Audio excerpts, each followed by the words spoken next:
everyone, welcome back to my channel, A Taste of Africa. You are next week, the Yamias so the next one chain, and the end the buy. And they have a jollof rice, crazy. Aye, to me, Baba, ingredients and so now they actually a bushia. Aye, they say no, that Giano, and easy, and so you go so, Yamedi Yabeko. Yo, and then me ingredients and Baba me jollof, and then me want me 3.5 onion, and I want me ginger, me want me 4 cloves of garlic, and I want me 4 habanero pepper, me want me shrimp, and I want me eggs, and I want me meat, me tomato sauce in here, and need tomato paste, me tuning in and dear gradim, and I want me salt, me want me paprika, and I want me seasoning, me want me curry powder, and I want jollof season, and I want adobo, and I want me salt in a 1/2 teaspoon, me want cumin, and I want me bay leaf, and I want me black pepper, and I want me anise bacon, and I want me cloves, just a few of them, and I want me vegetable cube, and I want me crab cube bacon. And in me season, they say me ebe any say bushia, na me meat so me dey be me jollof ni me meat and shrimp jollof rice and pay with eggs. And say me any say maybe kind e dey mention no. Me dey nchini kakra begu me shia me dey be no me koshia no bia wo mpenchen e fanchini entu enye by force. You know, me dey nchini egu. Say yeah. We say to me, come say, children, I bet me a cook. You baby and I will be born. Now, taste the same chill cushiano. So, be a send your pen out here. It is the same cushiano. Boom. When now, born to me, sing cushiano, boom. Now, maybe I call out to see a janitor. Tiabusia, they say, and you call janitor. You are busia, say, me the men no baby gumi chance in maybe a business, and I'm now Honda, there be a one more piano. It's already washed into no. Me the guma and your worry said in my whole be beer that. Say, no, made me bay leave no, and me vegetable bay leave na me day too, maybe me anise and so air too, and made me salt no. Any adobo no.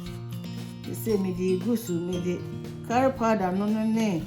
Sa season gusu. Not just say aka black pepper no me the befra. Me the befra jene no. Any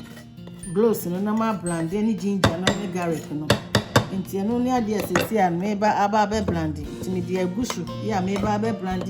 me jene. Any my garlic ne ginger no edi egusu enti egusia one time choko mami e baba be sisi a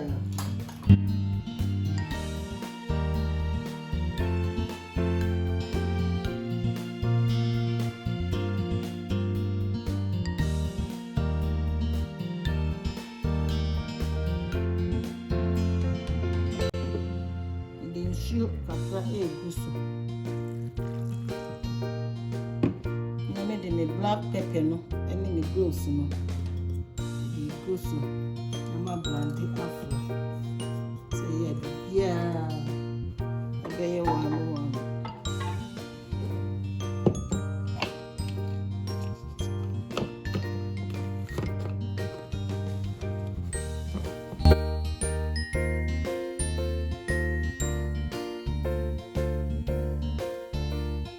you abusian for my brandy jene no me ti ebi na me de amukona be friend ya kana brandy so ti we no me ti we no na me de aguso de nam no akwa akosi just no be brandy na ya kana ti no kan for kra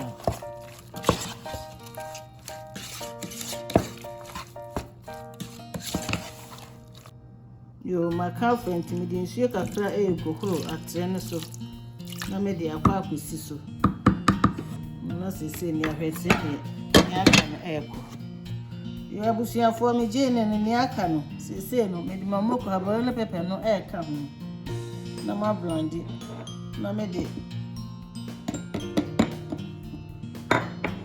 paprika me de aka ho ya na eba na brandi ntino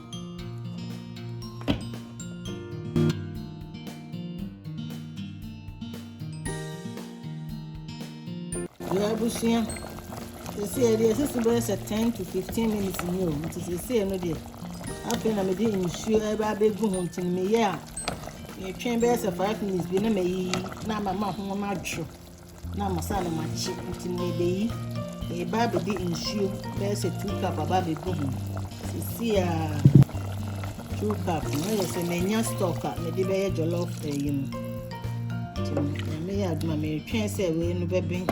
we put up about 5 minutes but not just say ya tue ye na e de ama ho na adwo sana machi nti abushia me stock am de be ye me mo no na me de ahye no nti nam ni hu na me na just say ye ntue na ye me ye start ya bo mu na ye ba be da mos yo abushia se no koshia no na mawie no ano koshia no awie ahwane ho nti no se no ye twe ho kakra ewia na ya ye shrimp nso no de shrimp no nso aba de ye twe ho kakra bi ye go ye jollof no ya bushia se de nam no so aben ti le se no ye ba be hwe nam no se ne nam no se ye no so aben ti se no duma se ni abe yi na ya ma ho adwo na ya chi ya ni le ma hu me ekoso da mos ya bushia fo me de shrimp no enso e ka ho agun because shrimp de ye nchima ne mmene se ne ye pe ne se be chima no wo de ya yi a wo pese e be bia na ya dindin ti ne be bia na wo se wo chi a wo hu se ade no wo chi ne kakra bi eguma nka nwane ya shekura ne eguma wo ten na no ayi ntino me de ka koshia na yi no ho preko na chese ayentema ma yentino yi ye ho ye red na chese yi ye fun yo me da ma sintino ebia be yi ho tuma na bi e ho sene e ko da ma si yo abushia sima ka se shrimp nde mu dugu ma 3 to 4 minutes bi a no wa yi ntem we franka nwana ye too hot and ka bi ye kwache ti yi shrimp no ye me yi koshia na chese me de meat ni ba de no ba ba chi meat ni no ho se ne shrimp na ye ya bushia ye koshia no so no ni aye no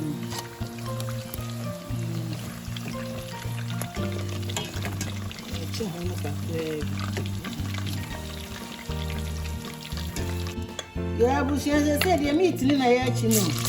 ya ni konko meat ni na me di gumu no ya ba ba chi 20 to 25 minutes ya yi ni na kama na pe ni ya me pe ni amo no e be pass yo jollof no ai jollof jollof mo asante ne ya di bebe ya bushia ye meat na bin se ni ye be yi ni aba be start ya bomu yo ti ye wi a don mo hu ni e ko wai ni da mo si mo ti don chance mo twen ni we di shabu ye wi a no da mo si ya bushia se di edru ya bomu no sunti ya sha ase e de me ayi ni egu mi je ni no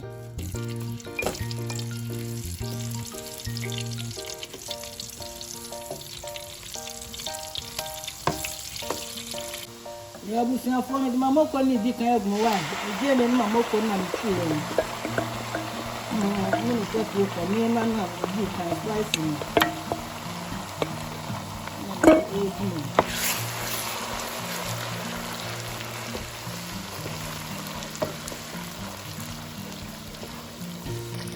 ya bushia mama ko ni egun no je se no the tomato sauce no anything tomato no na me egun no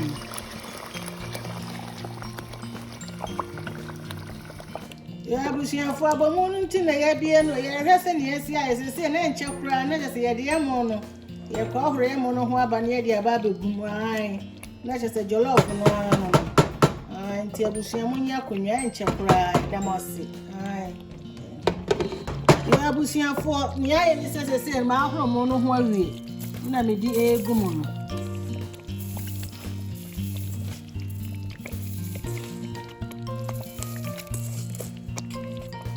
you have seen for stock na me di gumo no beef stock no em di semi nam no yeah intinu ya beka na etimi a ho wi a na hie nsu ya na me di no nsu agu me hie nsu a utimi frozen next time wo ye o jollof na bia na wo ya na o di agu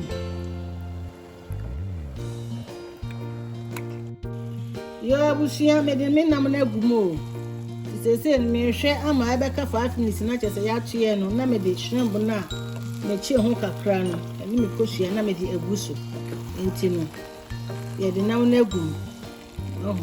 say nto ho se na esi aye enti ebeka taso na chese vepa na be na o kataso o de yi no aba me say chese vepa no ebegyina mu na chese no ankasa aye we me fenhwe bia enwu bi ebu ho na ope Jollof ni yi obi so ha openi mu omre so bia ne taste ni komo cho me de me fenhwe bi ehunu bi me pe ho ne ho ntini we lu kura ne se ba me be ye yi be yi ntini wi a no mo hu se ne akosi ndamasi ya busia fo ya hwese ne mo na kwa akosi wai ya mo ne no abusia mo ne dia bi awi o say die ya jollof na bi awi ya ba ne abeka hwe ya mama hu ne ekosi so mo hu metoji ya wo hwe ye na mo we no hu nenu mi di jollof ipokoshia eni jollof se ni ekoshia ni wa chensa di jollof na koshia nka ho ntene de na shrimp na say the corn beef and we need corn beef or the beef and the shrimp. The shrimp no so maka say the be na dey gugu so. Say be shrimp no. Ani kushia no. Ya dey gugu na chese. Ya siwa ma. Bushia ma hwani akwakoye. Ya bushia fo ya shrimp no na me di egum no. Say no shrimp no. Mo me mpese shrimp no ba ya dry. Enti no me de etu ani me yakata so kakra ewie ya na chese ya yesi ho no me se amu we de enyasam kituo enyasam kitwa e me shrimbo ni me kosua ni nyina egusu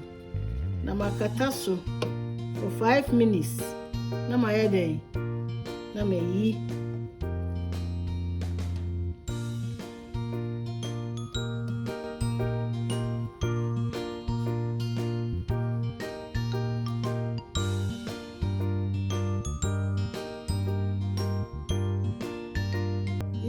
abusia fo ye da ye kosi ya ni pitro se ye ba be kan edi en na hwe ai ye mama hu ni ya kosi maka se shrimp no de mpe ni aya de tin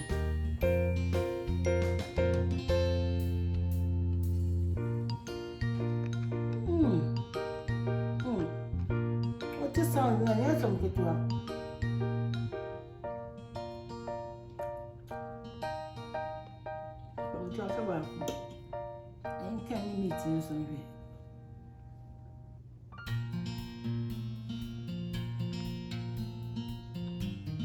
ya busafo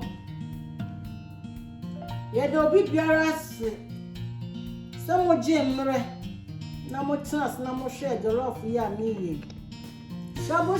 se me de aguma wie abusia another first day I will join you a channel here Taste of Africa abusia ya ipam chaw bomodia